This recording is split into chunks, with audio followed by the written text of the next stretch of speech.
Bom dia, pessoal. A ideia da aula de hoje é apresentar para vocês alguns conceitos da eletricidade para a gente tentar associar esses conceitos com o equivalente dos fenômenos elétricos nas células. Tá? A gente vai ver que a membrana contém íons na parte interna e na parte externa. Esses íons fazem com que próximo à membrana fiquem localizadas cargas negativas na parte interna e na parte externa cargas positivas. Então ela vai se comportar como se fosse um pequeno capacitor. Então eu vou fazer uma revisão inicial falando do campo elétrico, potencial elétrico e capacitância, o capacitor. Depois eu apresento o potencial de Nernst, que é o potencial ao qual cada tipo de íon vai estar sujeito para o movimento ao atravessar a membrana. Também apresento o potencial Dona, que é uma situação de equilíbrio associado com as cargas elétricas, o campo elétrico e a eletroneutralidade. E apresento alguns exercícios, alguns exemplos para vocês.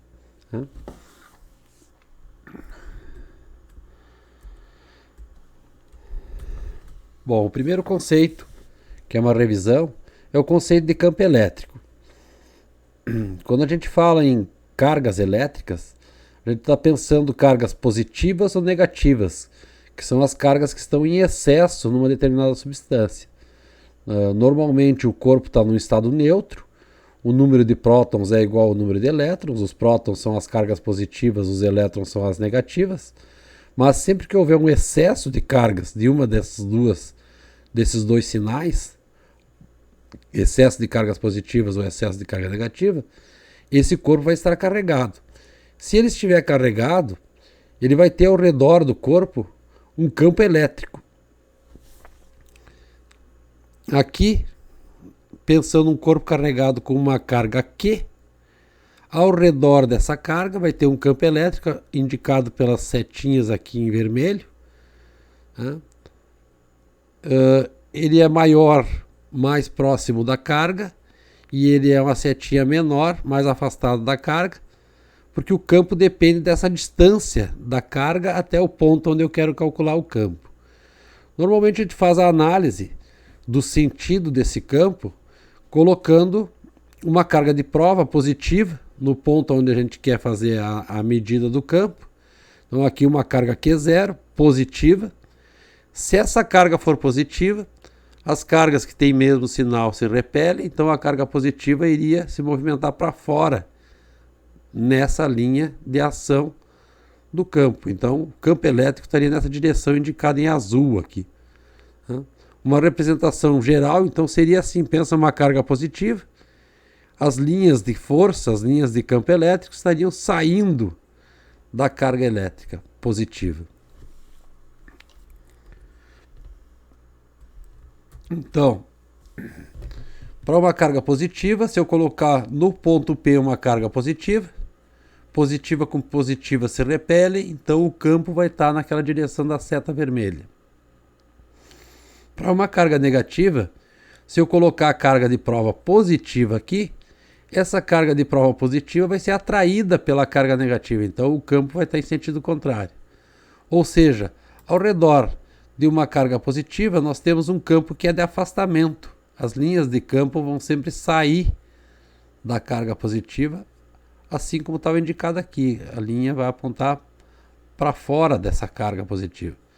E para a carga negativa, o campo vai estar apontando em direção à carga. Então as linhas de campo seriam essas indicadas aqui. O capacitor, que é uma outra revisão que eu quero apresentar para vocês, ele é constituído de duas placas condutoras. Então o material condutor normalmente são os metais. Eles têm elétrons livres que podem se movimentar. E esse capacitor tem duas placas dessas condutoras que são carregadas com cargas de sinais contrários. Assim, uma placa carregada com carga positiva e a outra placa carregada com carga negativa. O valor das cargas aqui é igual, tá? Então se aqui for mais Q na placa de cima, na placa de baixo é menos Q. O campo elétrico, então, se eu colocar uma carga de prova positiva aqui no meio, vai se afastar da carga positiva, vai vir para baixo.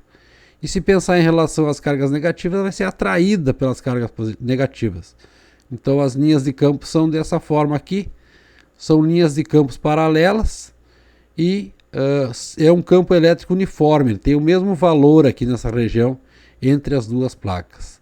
A gente vai ver que no caso da membrana celular, uma biomembrana, as cargas, os íons, estão colocados na parte interna, tem íons negativos, na parte externa tem íons positivos. Embora a forma da membrana não seja assim parecido com um retângulo, duas placas retangulares, assim uma do lado da outra, vai ter o formato da célula toda ao redor, ela ainda se comporta como um capacitor. Assim, as duas placas paralelas, cargas positivas com carga mais Q aqui, carga menos Q aqui, campo elétrico uniforme, linhas paralelas. Potencial elétrico. Se numa região do espaço tem uma energia elétrica disponível para poder movimentar uma carga, no ponto onde a gente colocar a carga existe um chamado potencial elétrico. Esse potencial elétrico vai ser dado por essa expressão aqui. Potencial elétrico, V, dado em volts, é a energia potencial elétrica em joules dividido pela carga que eu coloquei no ponto. Essa carga normalmente no sistema internacional é o Coulomb. Então ficaria joule por Coulomb, o que dá a unidade que é chamada de volt. É a mesma unidade do potencial que nós temos aí nas tomadas elétricas. 110 volts, 220 volts, ou nas pilhas 1,5 volts, 9 volts, bateriazinha, aquelas de telefonia, né? Também bateria de carro, 12 volts, é a mesma grandeza. Então a energia que está disponível, quando eu colocar uma carga na presença dessa energia, tem o potencial elétrico gerado, que vai ser responsável por movimentar essa carga.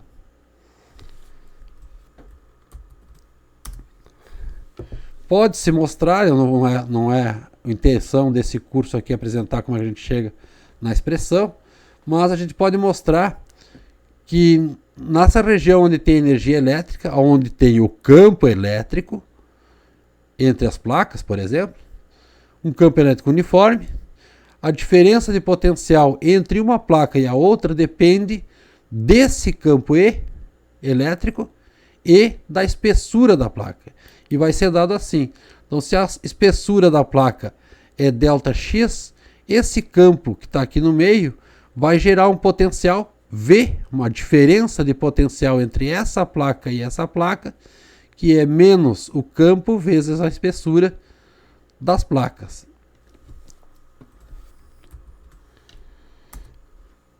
Então, ainda podemos pensar que cada placa tem uma certa quantidade de cargas dividido por uma área, ou seja, tem uma densidade de carga superficial, que é a carga dividido pela área. É representado por essa letra aqui, sigma, densidade de carga.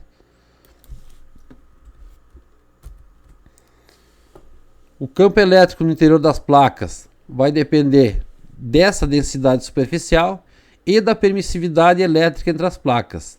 Então aqui poderia estar constituído entre as placas de ar, poderia estar constituído de vidro, poderia estar constituído de um líquido qualquer, de água, de benzeno. Cada um material desses vai ter uma permissividade elétrica diferente. Então o campo que se forma entre essas placas vai depender da densidade de cargas que eu tenho nas placas, densidade carga dividido pela área, e da permissividade elétrica, que é o material que está isolando uma placa da outra. Senão teria a carga positiva seria atraída pela negativa, ela ia embora para lá. Então tem um isolante aqui no meio, que é esse que tem a permissividade elétrica epsilon. Então o campo no meio das duas placas é sigma por epsilon.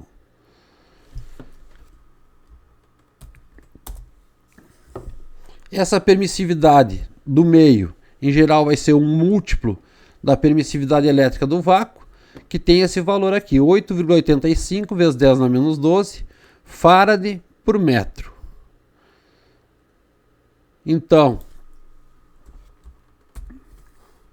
a capacitância de um capacitor, que é a carga dividido pela diferença de potencial, a carga, nessa expressão anterior, a carga vai ser sigma vezes a área, passa a área para lá multiplicando, carga é sigma A, dividido pela diferença de potencial, que a gente viu que entre as placas é menos E delta X. Aqui a gente só não usa o negativo, porque essa capacitância não é negativa, então vai usar o potencial igual E delta X, onde o delta X é a distância entre as duas placas, a espessura das duas placas. Então fica sigma A por E delta X. O campo entre as placas é sigma por epsilon, pela permissividade elétrica. Dá para cortar esse sigma aqui e sobra epsilon A delta X. Então, no caso de uma membrana, no caso de um capacitor, a capacidade que essa membrana, a capacidade que esse capacitor possui de acumular cargas é dado pela permissividade elétrica, epsilon, vezes a área das placas de cada capacitor, dividido pela espessura entre as duas placas, essa distância entre as duas placas. Um exemplo do próprio livro, do Duran, um capacitor de 150 picofarad, é a unidade da capacitância, é constituído por duas placas paralelas de 7 centímetros quadrados, então nós temos a área das placas. Aqui já passei para metros quadrados, porque aqui tem que estar no sistema internacional para usar essa expressão. 7 vezes 10 na menos 4 metros quadrados, cada uma. As placas estão separadas por uma lâmina plástica, então o isolante está aqui, é um plástico. A espessura 0,2 milímetros, passando para metros, isso dá 2 vezes 10 na menos 4 metros. Determine a permissividade elétrica do plástico. Então nós temos a capacitância, o C, 150 vezes 10 na menos 12 farad. Tá? Temos a área, que vale 7 vezes 10 na menos 4 metros quadrados. E temos a espessura, que vale 2 vezes 10 na menos 4. Então dá para achar a permissividade epsilon do material, que aqui no caso seria da lâmina plástica. Então, se eu isolar o epsilon aqui, o delta X, que é a espessura, passa para lá multiplicando e a área passa dividindo. Então, a permissividade é C delta X dividido pela área. Capacitância 150 picofarad. A espessura 2 vezes 10 na menos 4. E a área 7 vezes 10 na menos 4 metros quadrados. Fazendo a conta, isso dá 4,3 vezes 10 na menos 11 farad por metro. E se eu dividir por aquele valor da constante epsilon zero, que seria a permissividade elétrica no vácuo, que era 8,85 vezes 10 na menos 12, pego esse número e divido por 8,85 vezes 10 na menos 12, isso vai dar 4,8 vezes aquele valor. Então 4,8 epsilon zero, permissividade elétrica do vácuo.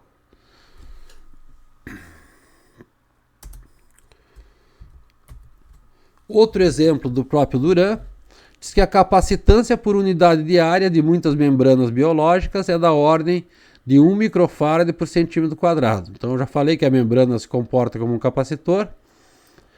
A membrana é essencialmente um lipídio, permissividade 3 epsilon zero, então temos o valor da permissividade elétrica e temos o valor da capacitância por unidade de área.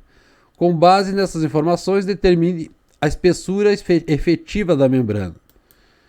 Então, só para lembrar, 1 microfarad é 1 vezes 10 na menos 6 farad. 1 centímetro quadrado é 1 vezes 10 na menos 4 metros quadrados. Então essa unidade que está aqui, não está no sistema internacional, microfarad por centímetro quadrado, seria 1 vezes 10 na menos 6 farad por 1 vezes 10 na menos 4 metros quadrados.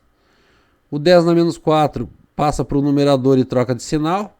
Vai ficar 10 na menos 6 vezes 10 na menos 10 na mais 4, que dá 10 na menos 2. Agora sim está aí no sistema internacional. 10 na menos 2 farad por metro. Da nossa expressão, C é a permissividade vezes a área pela espessura.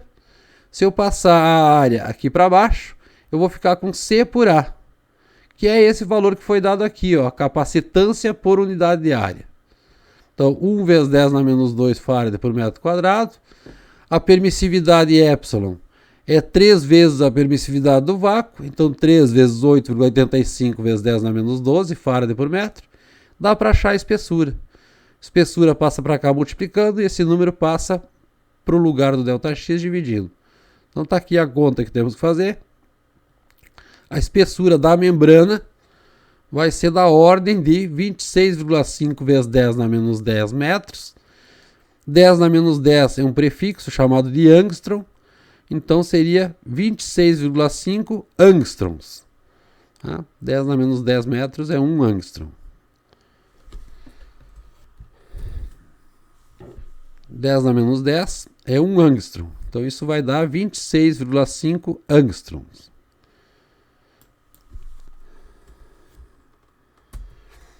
Biomembrana.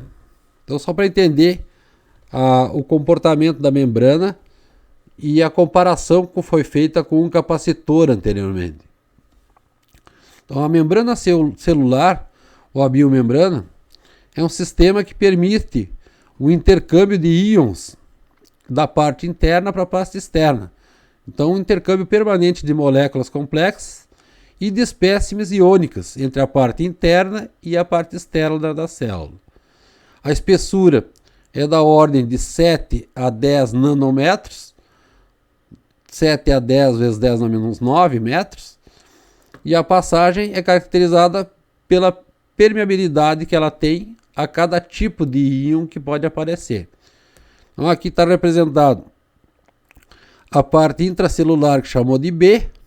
Está ali o núcleo da célula, está aqui a membrana em azul, ou a biomembrana em azul, e aqui está a parte de fora da célula, que é a parte extracelular, e a parte interna, a célula intracelular. Aqui foi representado que tem uma diferença de potencial entre a parte interna e a parte externa da ordem de menos 90 milivolts. Então, isso se dá porque aqui vai aparecer uma placa carregada negativamente, uma placa carregada positivamente, então forma um campo elétrico entre as cargas positivas e negativas, conforme eu apresentei para o capacitor. Tá? E como tem as duas placas e uma separação entre elas, a relação entre o campo e a separação das placas vai dar uma diferença de potencial entre as duas, que é menos 90 milivolts nesse caso. Uma outra forma de representar é pensar já nos íons.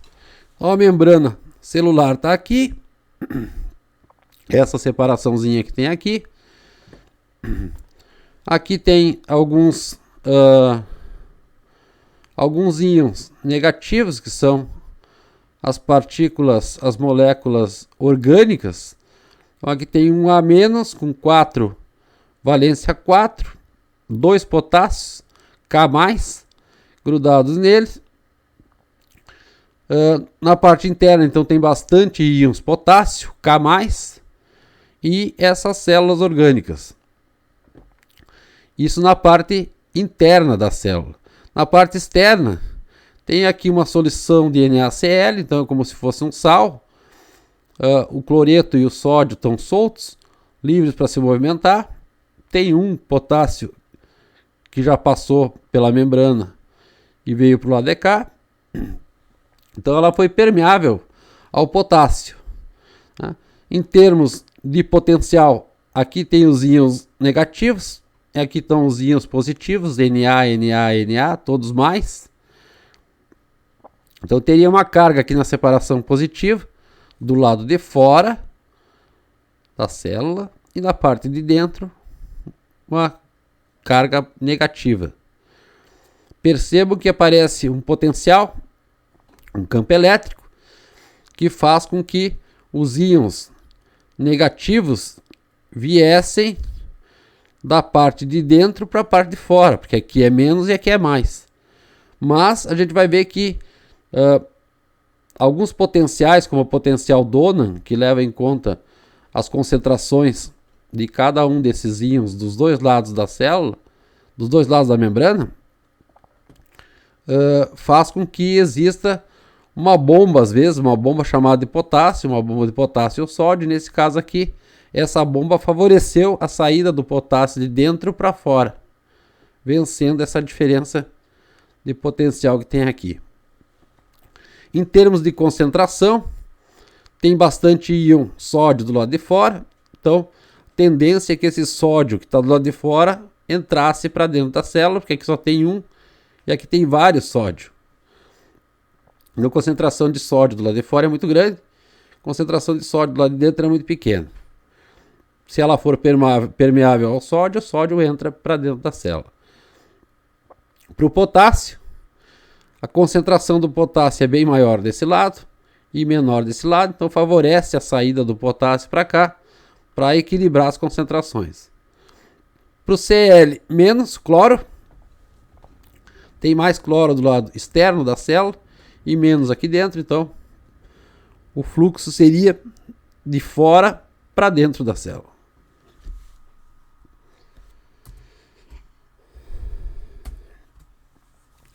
Assim, tanto o interior da célula como o meio extracelular, então aqui a parte interna, parte externa da célula, estão cheios da solução salina. Em soluções salinas muito diluídas, a maior parte das moléculas se decompõe nos íons, e os íons movem-se livremente da solução aquosa. Os fluidos dentro e fora da célula são sempre neutros. Então, embora tenha íons positivos e negativos, se fôssemos somar as cargas da parte de fora e da parte de dentro, ia dar zero. Tá? A concentração de ânions, íons negativos em qualquer local, é sempre igual a de cátions, as dos íons positivos, não podendo haver acúmulo de cargas desses fluidos.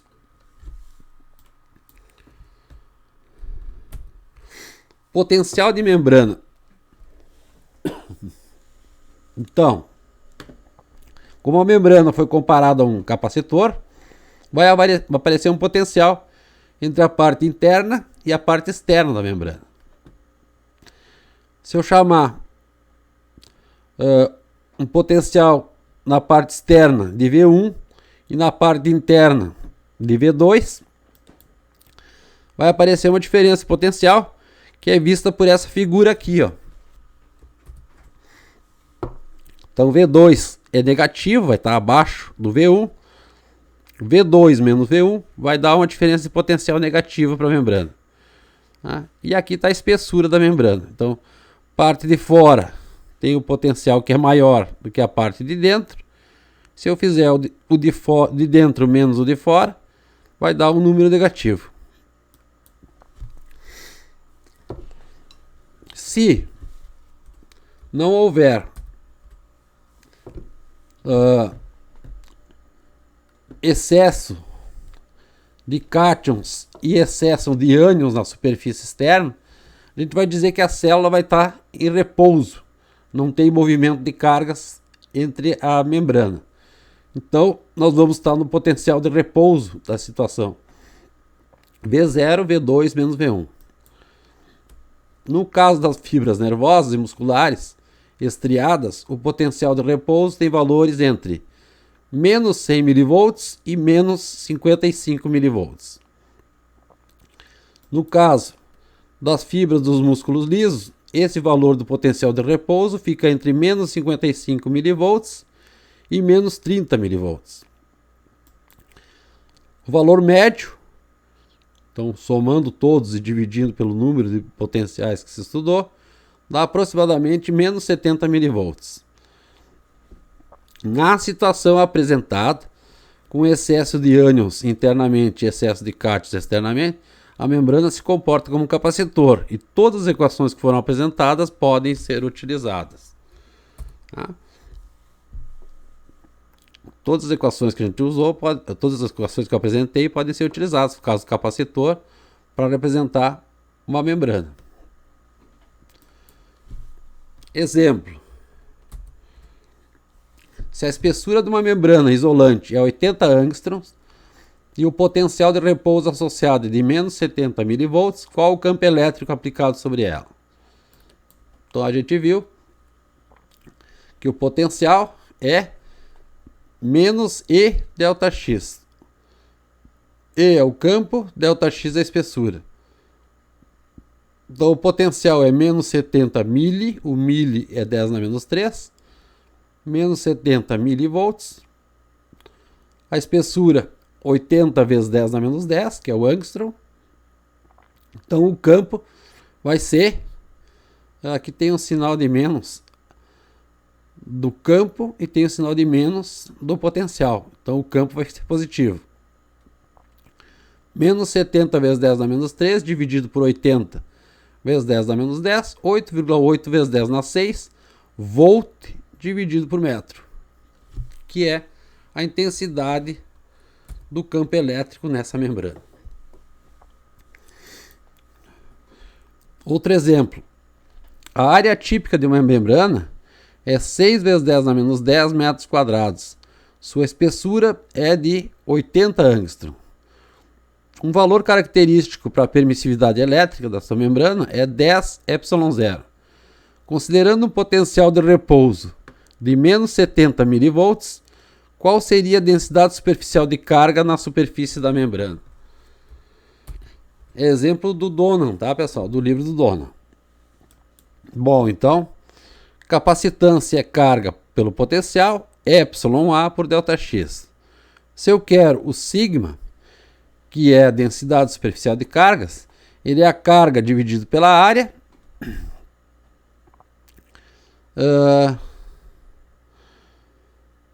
Passa essa área para cá, passa esse V para lá multiplicando, vai ficar Q dividido por A é VE por ΔX, VE por ΔX. O epsilon é a permissividade elétrica, 10 ε0. Então 10 ε0 vezes o V por ΔX. 10 vezes 8,85, 10 na menos 12. O potencial é menos 70 mV. Aqui não precisamos levar em conta o sinal, porque a gente está pensando na densidade de cargas positiva, vai ser o mesmo que está na negativa, então não precisa carregar o sinal do potencial para fazer a conta. E a espessura da membrana 80 angstroms. 7,74 vezes 10 na menos 4 coulomb por metro quadrado.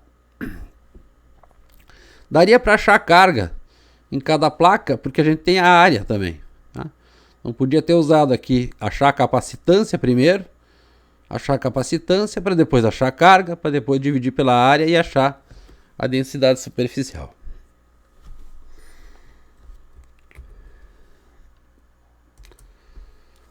Potencial de Nernst. Então, a gente viu um potencial simples pensando na membrana como um capacitor. Um outro potencial que dá para a gente estudar é o potencial associado com cada um dos íons que podem fluir ao longo da membrana. E esse potencial é o potencial de Nernst. Então, cada espécime iônico, cada íon que atravessar a minha membrana, vai sofrer um potencial diferente. Tá? O potencial de Nernst ele é atingido quando a força química e a elétrica sobre o espécime fica equilibrado. Então não há mais fluxo de espécime através da membrana. Então a carga, o íon positivo ou negativo, vai ser neutralizado e ele vai aparecer ainda assim uma diferença de potencial entre a parte interna e as partes externas da membrana. Na equação de Nernst, uma solução a temperatura T em Kelvin, Então aqui só para lembrar como é que passa de Celsius para Kelvin, tem que somar 273 ao valor da temperatura em Celsius. Com os solutos iônicos deslocando-se na direção X, envolve a concentração do soluto, C de X, o potencial da solução, V de X, e a constante de Boltzmann, que é esse valor aqui, e o grau de ionização do soluto, Z vezes Z, onde o Z é a valência mais o sinal da carga de íon. Por exemplo, para o potássio é K e tem um mais em cima. Então a valência do potássio é mais 1. Seria mais 1 vezes a carga de um elétron, que é um valor fixo, 1,6 vezes 10 a menos 19. Mas se fosse um cálcio, o cálcio é Ca com 2 mais. Ca mais mais. Então mais, o Z vale 2 e o sinal é mais 2. Tá? A gente vai ver quando for fazer a conta nos exemplos que eu vou apresentar ali depois. Então, o potencial de Nernst, para cada íon, tem um Nzinho para identificar que é Nernst, V2 menos V1, então é o potencial de membrana também, vai ser a constante de Boltzmann, o K, com esse valor aqui, vezes a temperatura em Kelvin, então tem que passar de Celsius para Kelvin, se tiver em Celsius, valência vezes a carga de um elétron, 1,6 vezes 10 a menos 19, logaritmo neperiano, logaritmo natural, a calculadora faz essa conta para a gente, concentração no meio externo, que é C1, pelo meio interno, que é o C2. Tá? C1 é concentração extracelular, C2 é concentração intracelular. Exemplo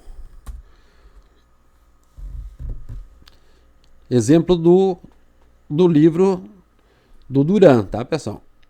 Duas soluções iônicas separadas por uma membrana contêm os íons mostrados na tabela ao lado, com suas respectivas concentrações em milimol por litro. Nessa tabela, AZ- é um ânion inorgânico de valência Z que não pode atravessar a membrana. Temperatura das soluções é 37 graus Celsius. Determine o potencial de Nernst para cada tipo de íon. Bom, então, temperatura tem que estar em Kelvin. Para passar a temperatura para Kelvin, a gente vai somar 273 a esse valor. 273 mais 37 dá 310.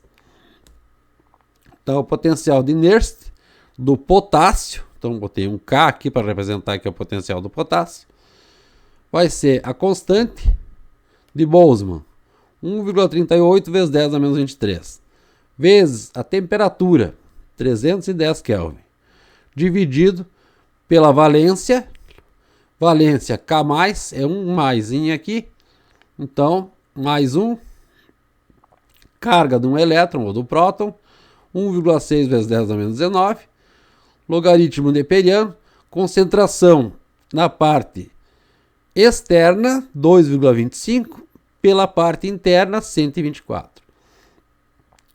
Faça essa divisão, vai para a calculadora, calcula o logaritmo, multiplica por esses dois números e divide por 1,6 vezes 10 a menos 19. Isso dá menos 0,171 volts. Ou seja, se eu passar para milivolts, vou andar com a vírgula 3 casas para a direita. 107,1 milivolts.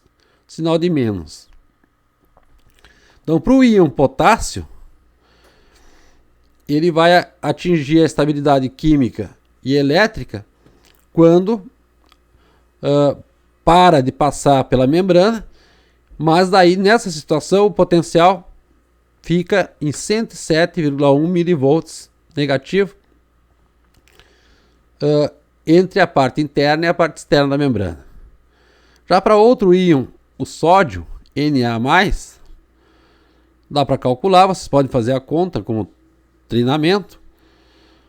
Tem as concentrações aqui.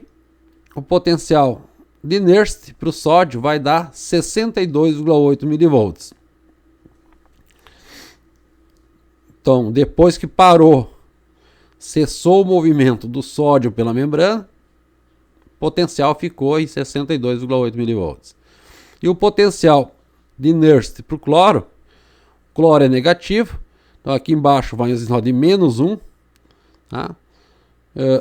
Tem as duas concentrações. Vai dar um potencial de Nernst de menos 105,38 milivolts.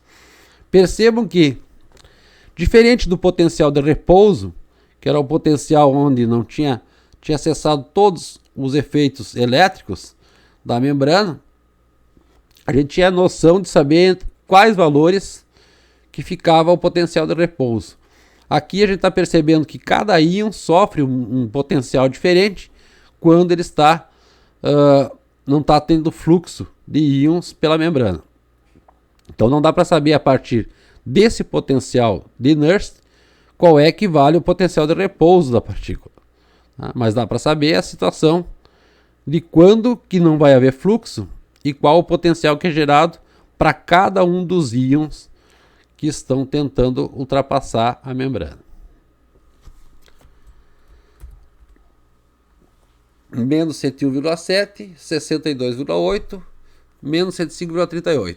Então isso aqui fica para vocês, tá, pessoal, fazerem em casa, para vocês se adaptarem com essa equação aqui do potencial de Nernst, porque eu não vou propor nos exercícios, depois para vocês tem que calcular esse potencial. E os exercícios estão aqui.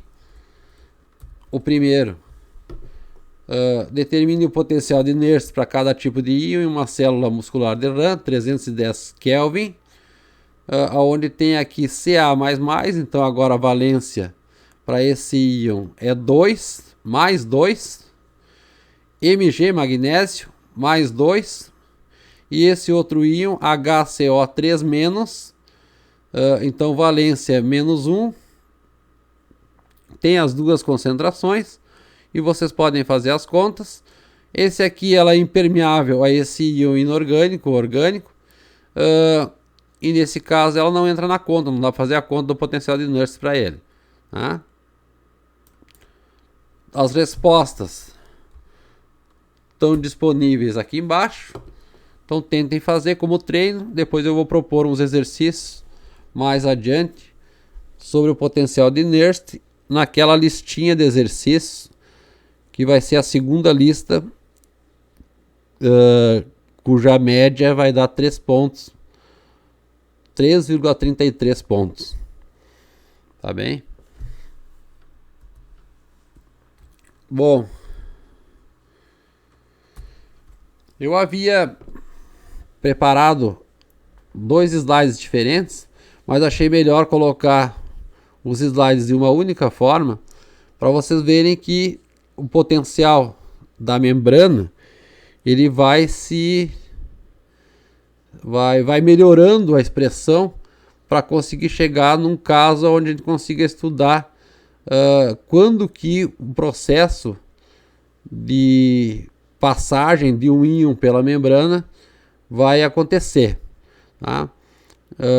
Então foi falado do equilíbrio químico e equilíbrio elétrico, e agora vai ter no equilíbrio de eletronegatividade e de concentrações dos íons.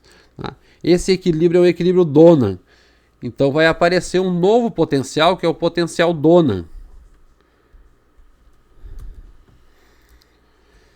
Então, em geral, as biomembranas são permeáveis a alguns íons inorgânicos, por causa da grande mobilidade desses íons, e tem alguns íons que ela não é permeável, são impermeáveis. Tá?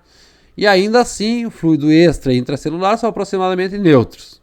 Tá? A eletroneutralidade vai implicar, a gente vai ver num exemplo que a gente vai resolver, que se deve ter um número maior de íons positivos no meio intracelular, então íons positivos na parte de dentro, em número maior do que na parte de fora. O movimento dos íons que atravessam a membrana só vão cessar quando as forças de difusão e do campo elétrico se equilibrarem. Então, difusão, quando a gente está pensando nas concentrações, tentando se equilibrar, e no campo elétrico, então o potencial desse que a gente já viu, potencial de Nernst ou potencial de repouso. Então, no equilíbrio Donan, a gente vai pensar. Então, aqui a nossa célula, a membrana, essa linha escura aqui, parte das cargas negativas próximas à membrana na parte interna, na parte externa, cargas negativas, os íons Cl- na parte intracelular, Az- na parte intracelular, X- na parte intracelular, K- na parte intracelular. Então, representando Cl com parênteses 2 para a parte interna e com índice 1 para a parte externa. Cl- 1, X- 1 e K- 1. Percebam que aqui esse íon inorgânico, esse ânon proteico, ele não vai passar pela membrana. A gente vai ver em seguida que ele não passa, então fica só na parte de dentro da membrana. E esse X também ela é impermeável ao X. Tá? Então, a biomembrana é permeável a Cl- e K+, impermeável aos íons X+ e aos ânions proteicos Az-. Se as concentrações dos íons Cl+ e K+ em ambos os meios são diferentes, então CCl1 é diferente de CCl2 e CK1 é diferente de CK2, vai ter uma difusão, que as concentrações são diferentes. Vai fluir íon de um lado para o outro. Simultaneamente, o campo elétrico existente na biomembrana fará com que os íons Cl- atravessem para fora da biomembrana. Então aqui tem um campo elétrico negativo indo em direção ao positivo, os negativos vão para lá, para a parte positiva. Tá? Bom, no equilíbrio Donan, as concentrações das cargas positivas tem que ser igual às concentrações das cargas negativas dentro da parte de fora da célula ou da parte de dentro. Então aqui CK1, K era positivo, X era positivo, mais CX1 é igual a CCl1. Ou seja, as concentrações têm que ser eletricamente neutras. Enquanto que da parte interna, as negativas Cl-2 e Az-2, que é a parte negativa, tem que ser igual à soma do CCl, do CK2+, e do CX2+. Então, na parte externa, na parte interna, a soma das concentrações das cargas negativas tem que ser iguais às concentrações das cargas positivas. As negativas estão aqui, as positivas estão aqui. Aqui as positivas na parte interna da célula tem que ser igual à soma das concentrações das partes das células negativas na parte interna da célula. E ainda o equilíbrio elétrico, que é aquele potencial que a gente viu antes, do potencial de Nernst. Basicamente, que o CCl1 dividido pelo CCl2 tem que ser igual o CK2 pelo CK1. Então aqui, meio externo, a célula dividido pelo meio interno para íon negativo, e para íon positivo inverte. É o meio interno dividido pela concentração do meio externo. Tá? Caso geral, se fosse íon monovalente P+ e Q+, e um íon monovalente negativo, R-, o equilíbrio Donan, além dessa eletroneutralidade, condição de equilíbrio das cargas, teríamos que CP2 por CP1 igual CQ2 por CQ1, porque as duas aqui são, os dois íons são positivos, e quando são positivos é o 2 dividido pelo 1, e quando o íon é negativo é o 1 dividido pelo 2. Então o íon é negativo, R, fica CR1 dividido por CR2, que é igual a uma constante. Então, potencial da biomembrana vai depender dessa constância aqui dos íons que são permeáveis à membrana. Tá? a membrana é permeável ao K, ao Cl, aqui eu teria só o K CK2 por CK1 igual CCl1 por CCl2. Ah, se é mais permeável ao íon P, então vai ter mais o CP2 por CP1. Se for permeável ao Q, vai ser CQ2 pelo CQ1. Então só aos íons permeáveis equivale essa equação da igualdade aqui embaixo. Tá? Para os não permeáveis não entra na conta. O potencial Donan vai ser menos K, constante de Boltzmann, que a gente já viu, T, temperatura em Kelvin, dividido pela carga de um elétron, logaritmo natural dessa constante K aqui. Tá? Exemplo do livro do Duran. A razão das concentrações do íon Cl+ no plasma e no fluido intersticial a 310 Kelvin é 0,95. A concentração dos íons sódio mais Cl- no fluido intersticial é Na1 CCl1 igual a 155 milimol por litro.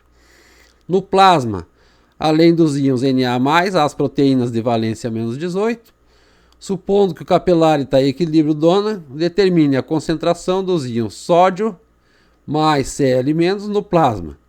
Então aqui, como ele falou que o fluido intersticial é a parte externa, é o Na1, o plasma tem que ser o Cl2 e o Na2. Tá?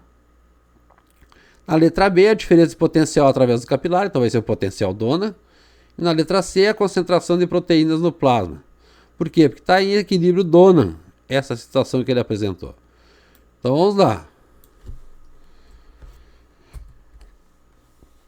CCl2 por CCl1, que é o que ele disse nessa frase aqui em cima, Cl- no plasma e no fluido intersticial é igual a 0,95. CCl2 por CCl1 vale 0,95. Então, se eu quero o CCl2, passo o CCl1 multiplicando aqui desse lado, 0,95 CCl1. CCl1 eu tenho 155 milimol por litro. Então, o CCl2 vai ser 0,95 vezes o 155, o que dá aproximadamente 147 milimol por litro.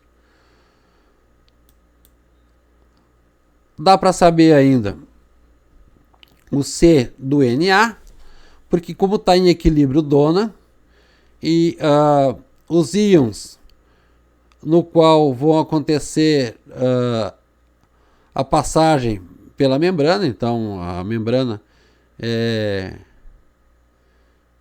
ela deixa passar o íon cloro e sódio e não deixa passar as proteínas de valência menos 18.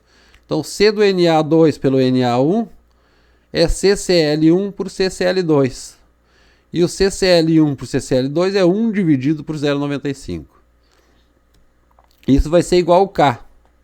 Então eu posso colocar aqui C do Na2 vai ser o CNA1 multiplicando essa fração. Ou seja, CNA1 dividido por 0,95.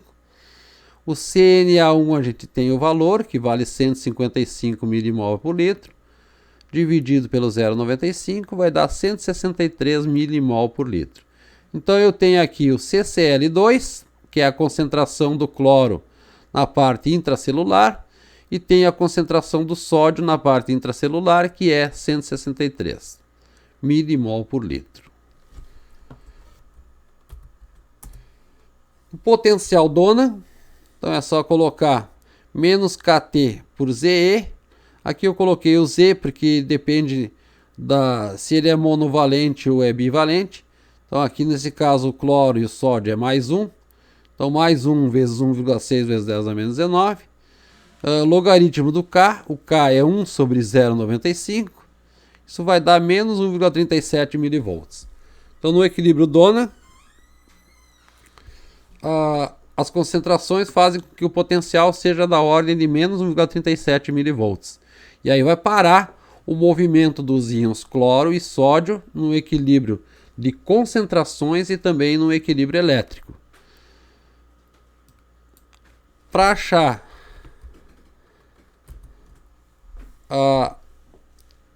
a concentração das proteínas no plasma, tem que usar a condição de eletroneutralidade. Então nós não usamos no meio 1, mas vamos usar depois o C do Na2, então aqui é a parte positiva, vai ser igual ao CCl2 mais o Ca2, porque o A tem valência menos 18, então é negativo. Tá? Então, Na é positivo, tem na parte interna ainda o Cl e o A. Então, Ca2 é o C do Na menos o CCl2. Nós temos o valor do CNA2 aqui em cima, 163, e do CCl2 nós temos encontrado aqui em cima 147. 163 menos 147 dá 16 milimol por litro.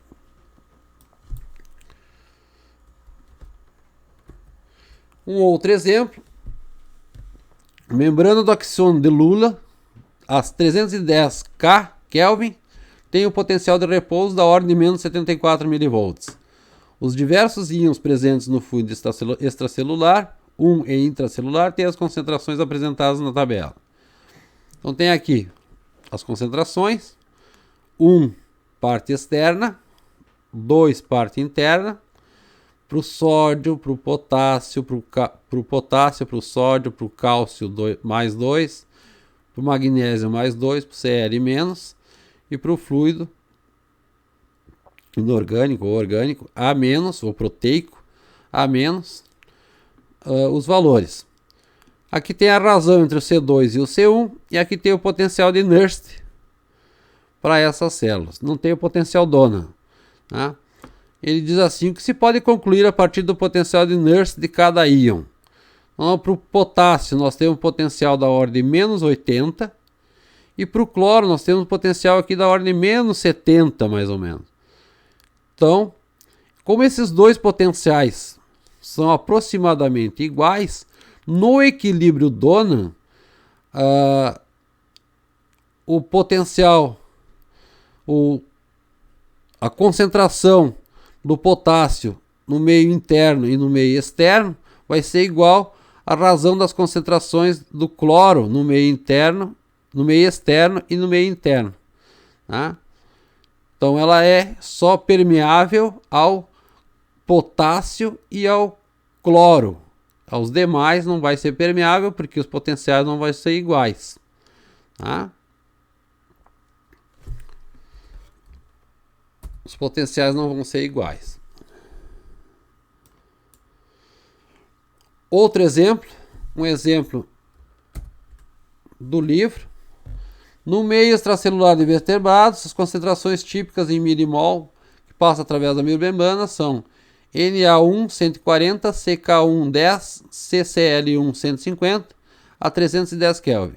Se as concentrações no meio intracelular dos íons que não podem passar pela membrana é 125, determine a concentração do meio intracelular dos íons que passam através da membrana. Então, no equilíbrio Donan, são permeáveis aqui. O único que não é permeável é esse aqui, o 125 milimol, que ele não pode passar pela membrana. Para os outros todos são permeáveis. Então, Na2 pelo Na1, que é positivo, é o 2 pelo 1. CK, o potássio, é positivo também, então é 2 por 1. E o Cl é um íon negativo. Então, Cl1 dividido pelo 2. O que a gente pode tirar? Usando a primeira parte da equação, do Na e do CK, o C do Na2 é o CK2 pelo CK1 vezes o CNA1. Aqui nessa expressão. Ou seja, CNA2, é só colocar o CNA1, nós temos aqui. O CK1 nós temos aqui. Então o CNA2 é 14 CK2. Da outra parte da igualdade, que envolve o K e o Cl, eu posso escrever que o CCl2 é o CK1 vezes o CCl1 pelo CK2. O CCl1 eu tenho o valor, o CK2 eu não tenho o valor, tá? Que é uma incógnita que eu tenho que achar. Da condição de eletroneutralidade, então a soma dos íons, das concentrações dos íons positivos na parte interna tem que ser a soma das concentrações dos íons negativos na parte interna, tá? Então aqui apareceu aquele íon proteico, aquele A, que sempre aparece, Cl e o A. Então eu tenho C do Na2, 14CK2, mais o CK2, eu não sei quanto vale. CCl2 é 1500 dividido por CK2, 1500 por CK2, mais o Ca2 está dito lá que é 125 milimol por litro, mais 125. Então formou essa equação aqui, que para resolver,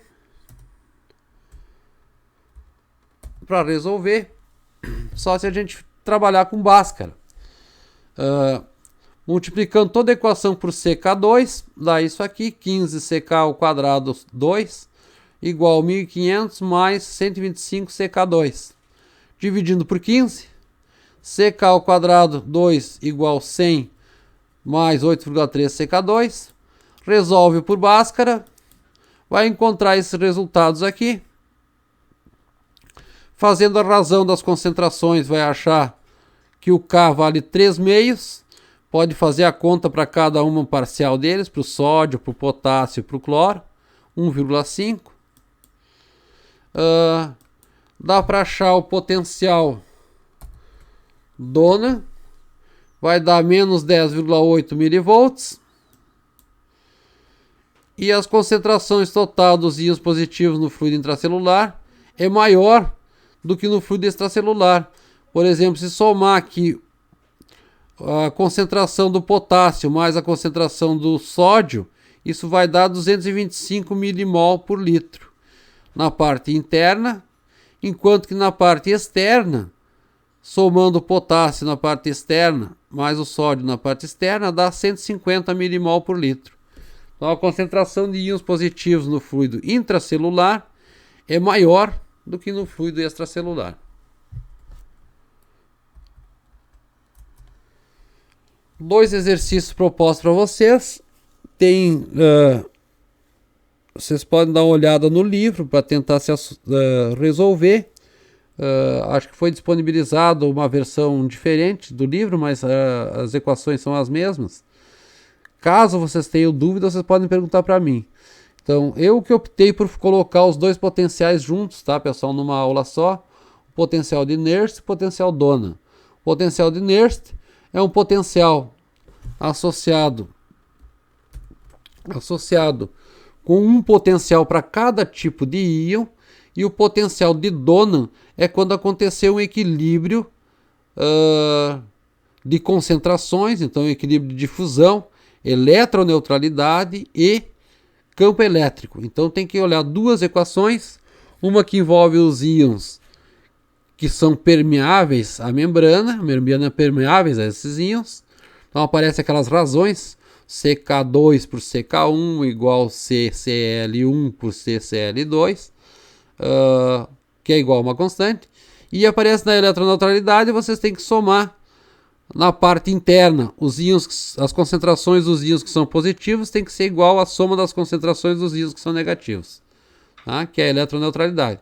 E trabalhar a matemática aí é trabalhoso mesmo, mas tem que treinar. Tá bem, pessoal? Então por hoje é isso. Quaisquer dúvidas vocês postem no fórum. E tentem ainda continuar resolvendo os exercícios da lista da semana passada, aquela que vale nota. Vocês têm o prazo ainda de mais uma semana, tá, pessoal? Até a semana que vem. Obrigado. Tchau, tchau.